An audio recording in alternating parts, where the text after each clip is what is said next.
I am not allowed to visit many places on that map. The Palestinian cause is not as complicated as you might be thinking. Let's break it down together so you can decide yourself whether it makes sense or not. Here is the most famous map you have been seeing since decades on TVs and everywhere. In this small area, more than 5 million Palestinians live together with more than 5 million Israelis. That sounds great, right? But the question is, do they both live equally? Well, here's the problem. In order to understand the current situation, we need to concentrate on that map. In fact, Israel takes control of the whole area.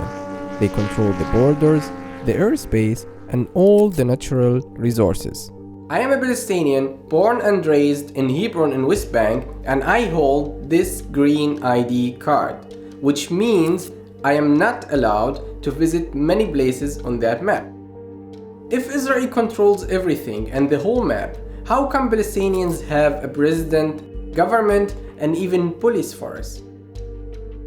Well, this is where things get interesting. 1917.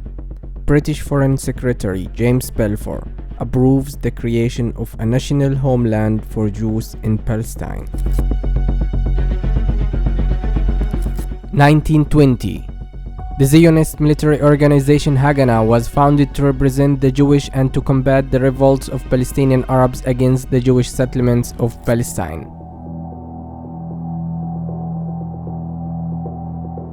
1948. The Jewish community declares itself independent in the new state of Israel.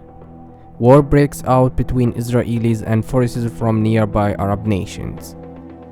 Israel and the Arab states agree to an armistice that results in Israel controlling 70% of Palestine.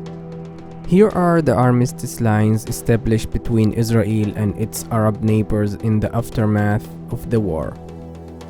Beyond these lines lay the Jordanian-controlled West Bank and the Egyptian-ruled Gaza Strip.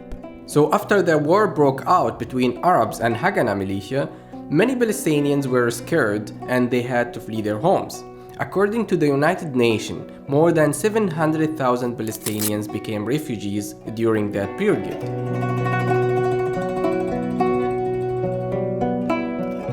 Most of the people who had to flee their homes ended up in Jordan or Syria or Lebanon. That's why we have refugee camps in these countries. The Palestinians who survived the war and stayed in this area got later the Israeli citizenship. And this is where the term Israeli Arabs come from. Here's a quick disclaimer before you start judging. Palestinians still accept Israel's right to exist in peace.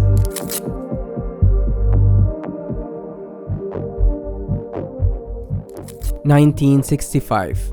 The Palestinian leader Yasser Arafat founded Fatah, one of the first and the biggest Palestinian liberation movements.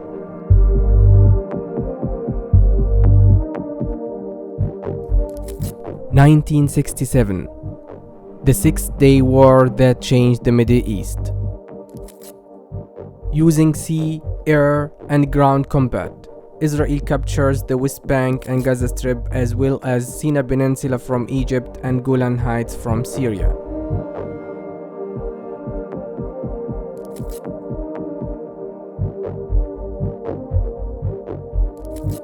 1981. Israel created the civil administration to rule West Bank and Gaza Strip. 1982. Israel withdrew from Sinai and Egypt became the first Arab country to normalize the relations with Israel. 1987. First uprising starts. Palestinians begin general strikes across the West Bank and Gaza Strip.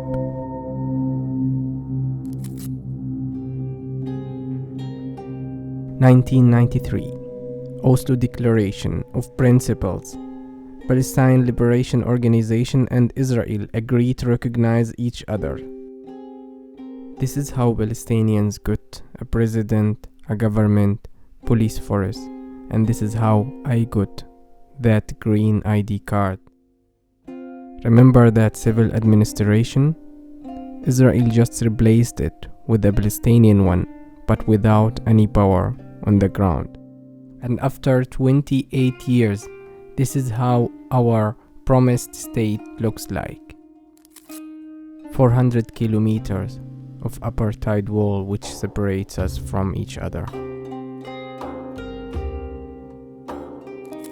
3 to 6 hours or even more to cross the borders between Jordan and Israel. Israel doesn't allow Palestinians to use their airports. More than 700 military checkpoints in West Bank and Gaza Strip. And Gaza is almost unlivable after 15 years of blockade. I know the world is full of conflicts and wars, but life in Palestine is really hard, and maybe this cause is the hardest because it's the last occupation in the world. So I don't care who is wrong, who is right, I don't care about history. All I care about is how we can force Israel to end this occupation so we can all live together peacefully.